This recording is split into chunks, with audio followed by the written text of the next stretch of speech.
26 may. Чыдамдуулук менен күтүүнүн күчү.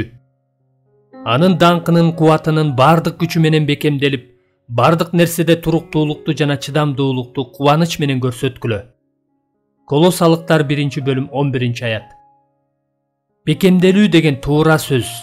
Элчи Павыл Колосадагы жыйын үчүн анын даңкынын кубатынын бардык күчү менен бекемделип, бардык нерседе туруктуулукта жана чыдамдуулукта болуш үчүн сыйынган. Колосалыктар 1-бөлүм 11-аят. Чыдамдуулук бул ички күчтүн далили. Чыдамсыз адамдар алсыз, ошондуктан алар сырткы факторлорго, мисалы, аларга туура келген күн тартиби жана ошондой эле алардын назик жүрөктөрүн капалантпаган жагдайлардан көз каранды болушат.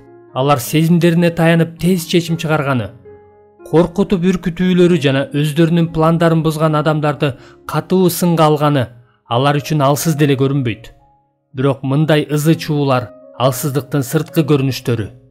Чыдамдуулук болсо адамдын ичиндеги күчтү талап кылат. Машаякчыларга бул күч Кудайдан келет. Мына ошондуктан Павыл колосалыктар үчүн сыйынып жатат. Ал Кудайдан аларга машаякчынын жашоосу талап кылган чыдамдуулук үчүн сыйынып жатат.